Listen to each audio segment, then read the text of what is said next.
Assalamualaikum warahmatullahi wabarakatuh. Apa kabar bunda-bunda semua?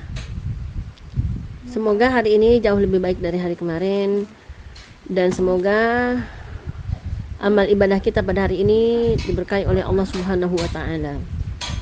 Baik, bunda-bundaku, hari ini kita akan melanjutkan kajian kita, yang hari ini kita akan berbicara mengenai Nabi Ayub dan ujian yang menimpanya. Baik, sebelum kita memulai kajian, kita berdoa terlebih dahulu. Astaghfirullahaladzim alladzi la ilaha illa huwal hayyul qayyum wa atubu ilaih. Raditu billahi robba wa bil islami dina wa bi muhammadin nabiyya wa rasula. Rabbi shrah li sadri wa yassir li amri wahlul 'uqdatam min lisani yafqahul qawli. Rabbi zidni ilman warzuqni fahman. Amin amin amin amin ya rabbal alamin. Semoga Allah memberikan kita kepahaman untuk bisa menerima semua kajian kita pada hari ini. Kisah ini diawali dari hadis dari Abu Al-Fat Muhammad bin Abdul Baqi bin Ahmad bin Salman mengabarkan kepada kami, dia berkata, Abu Al-Fadl Ahmad bin Al-Husain bin Khairun mengabarkan kepada kami, Abu Ali Hasan bin Ahmad bin Sajan mengabarkan kepada kami, Abu Ali Muhammad bin Ahmad Al-Tumari mengabarkan kepada kami, Abu Al-Hasan Muhammad bin Ahmad bin Al-Bara bin Mubarak Al-Abdi mengabarkan kepada kami, Abdul Mun'im bin Sinan menceritakan kepada kami, ayahku mengabarkan kepada kami dari Wahab bin Munabbih. Konon Nabi Ayub adalah seorang laki-laki yang berasal dari Romawi. Allah telah memilihnya menjadi nabi dan mengujinya dengan kekayaan, harta yang banyak, anak yang banyak. Dia diberi kelapangan di dunia dan diberi harta berlimpah. Dia memiliki batsaniyah atau gandum yang kualitasnya bagus dari negeri Sam, baik bagian atasnya maupun bagian bawahnya. Dia juga memiliki berbagai jenis harta. Dia adalah orang-orang yang gemar berbuat kebajikan dan bertakwa, menyayangi orang-orang miskin dan memberi mereka makan, menanggung hidup para janda, menyantuni anak-anak yatim, menghormati tamu dan memberi bekal kepada musafir agar sampai di tempat tujuannya. Dia senantiasa bersyukur atas nikmat Allah dan menunaikan haknya. Dia memiliki 3 orang pengikut yang beriman dengan ajarannya dan membenarkannya. Kemudian Allah mengujinya dengan memusnahkan hartanya, anaknya, dan memberi penyakit pada dirinya untuk memperbesar pahalanya sebagai pelajaran bagi orang-orang yang sabar dan sebagai nasihat bagi orang-orang yang ahli ibadah. Iblis diberi kebebasan untuk menguji Nabi Ayub. Maka dia pun mengumpulkan bala tentaranya dari golongan Ifrit dan berkata kepada mereka, aku telah diberi kebebasan untuk menghancurkan Nabi Ayub, harta Ayub dan keluarganya. Apa yang bisa kalian lakukan untukku? Salah seorang dari mereka berkata, aku akan membakar hartanya dengan api. Lalu iblis berkata, lakukanlah itu. Maka syaitan tersebut mendatangi unta-unta Nabi Ayub lalu membakarnya beserta para pengembalanya. Kemudian iblis mendatangi Nabi Ayub dengan menyamar sebagai pemimpin para pengembala. Ketika Nabi Ayub sedang sholat di tempat sholatnya, iblis berkata kepadanya, wahai Ayub, api telah membakar onta-ontamu dan para pengembalanya selain aku. Aku datang kemari untuk mengabarimu. Ayub berkata, segala puji bagi Allah yang telah memberikannya kepadaku dan telah mengambilnya kembali. Dialah yang telah mengeluarkanmu darinya sebagaimana dikeluarkannya rumput dari pohon gandum. Seandainya Allah mengetahui kebaikan padamu, tentu dia akan membiarkanmu mati dengan unta-unta itu. Syaitan tersebut terus merusak harta Nabi Ayub satu demi satu. Setiap kali hartanya habis, dia memuji Allah dan menyanjungnya dan rela dengan takdirnya. Setelah dia tidak memiliki harta lagi, setan mendatangi keluarganya dan rumahnya. Saat itu anak-anaknya sedang berada di dalam rumah gedungnya. Tiba-tiba datang angin besar yang menghancurkan rumah tersebut dari segala penjuru, hingga reruntuhannya mengenai anak-anaknya dan melukai mereka sampai tewas. Kemudian setan mendatanginya dan menjelma sebagai kepala pembantunya dan mengabarinya tentang musibah tersebut. Maka Ayub pun menyesali kematian anak-anaknya dan berkata, andai saja ibuku tidak melahirkanku. Akan tetapi kemudian dia menarik perkataannya lalu memuji Allah dan menyanjungnya. Ketika iblis tahu bahwa Nabi Ayub telah bertobat dari ucapannya, dia pun mendatanginya dan saat itu sedang sujud lalu meniup tubuhnya. Lalu tiupan tersebut menjadi bisul di tubuhnya dan bentuknya seperti bisul pada kambing.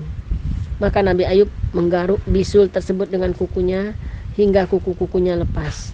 Lalu dia menggaruknya dengan tanah liat dan batu hingga dagingnya rontok dan tidak ada yang tersisa dari tubuhnya selain urat dan tulang. Kedua mata di kepalanya untuk melihat, hati untuk memilih yang baik dan yang buruk, lidah untuk berzikir, dan isi perutnya karena dia tidak bisa hidup tanpa semua itu. Di dalam riwayat lain disebutkan seluruh manusia meninggalkannya dan membuangnya kecuali istrinya yang bernama Rahmah bin Maisha bin Yusuf bin Yakub. Dia tetap sabar mendampinginya dan memberinya makan dengan potongan roti dan suapan makan. Dia juga menjadi buruh penggilingan tepung dan upahnya digunakan untuk membeli makanan. Demikianlah seterusnya yang dilakukannya. Diriwayatkan dari Sa'id bin al-Musayyab bahwa saking parahnya kondisi Nabi Ayub, dia sampai dibuang ke tempat kotoran binatang, lalu istrinya menutupi auratnya dengan abu. Apabila ada ulat yang jatuh dari tubuhnya, Nabi Ayub mengembalikannya ke tubuhnya. Kembali kita ke Asar, riwayat Wahab tadi. Musibah tersebut terjadi selama 3 tahun penuh. Setelah kondisi Nabi Ayub semakin parah dan tidak bisa apa-apa lagi, iblis mendatangi istrinya dalam bentuk tinggi besar, tidak seperti manusia, dengan menunggang binatang yang tidak biasa ditunggangi manusia. Lalu dia berkata kepadanya, apakah engkau istri Nabi Ayub yang telah mendapat ujian? Apakah engkau mengenaliku? Istri Ayub menjawab, tidak. Setan berkata, aku adalah Tuhan bumi. Akulah yang membuat musibah pada suamimu, karena dia menyembah Tuhan langit dan meninggalkanku hingga membuatku marah. Seandainya dia mau sujud kepadaku 1 kali saja, pasti akan kukembalikan semua miliknya seperti semula, baik anak-anaknya maupun hartanya, karena semuanya ada padaku. Kemudian iblis menunjukkan kepada istri Ayub anak-anak dan harta-harta Ayub yang disembunyikan di sebuah lembah. Istri Ayub kemudian pulang menemuinya dan memberitahukan kepadanya tentang perkataan iblis dan sesuatu yang ditunjukkan kepadanya.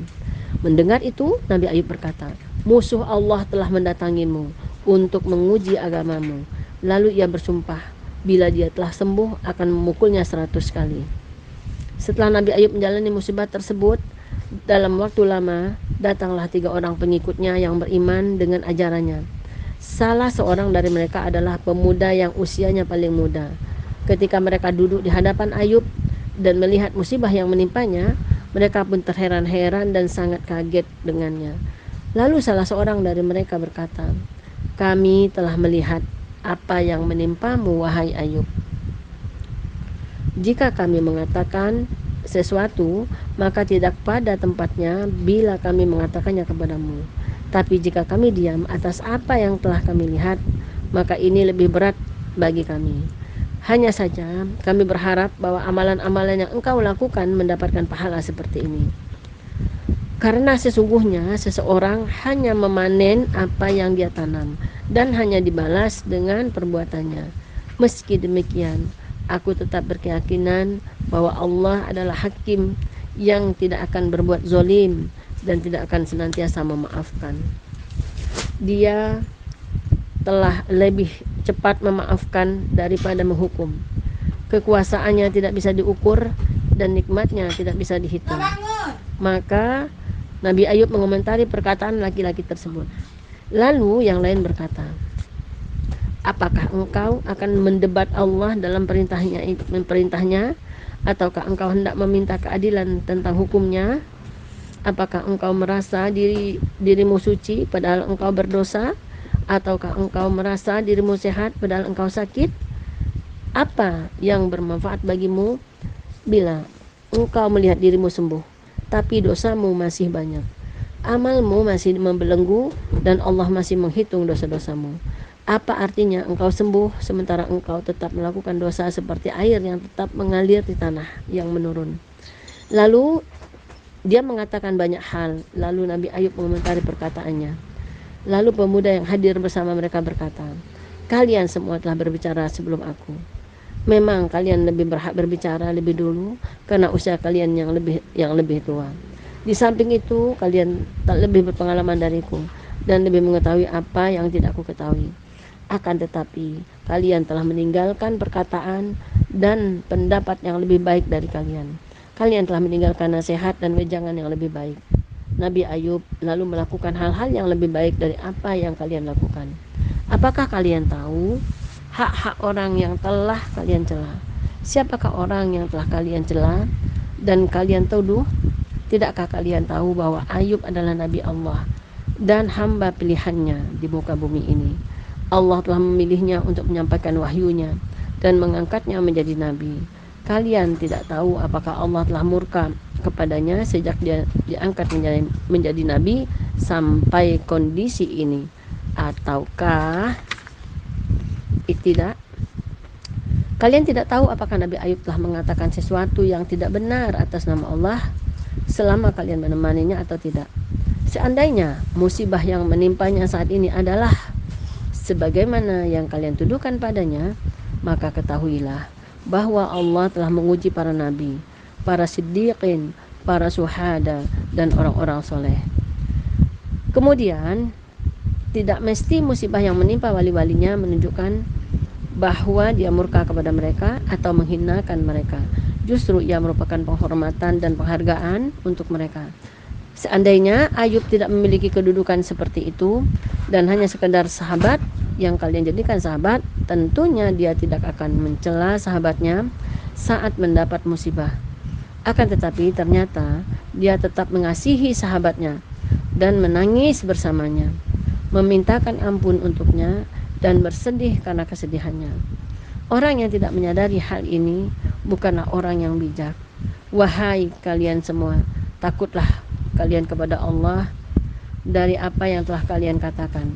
Lalu pemuda tersebut menghampiri Nabi Ayub.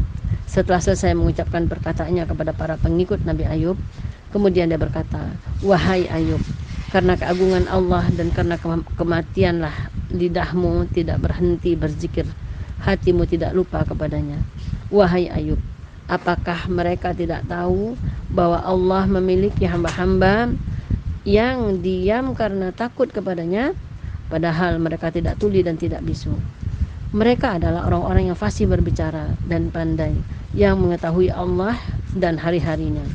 Akan tetapi, bila mereka mengingat keagungan Allah, lidah mereka menjadi kaku,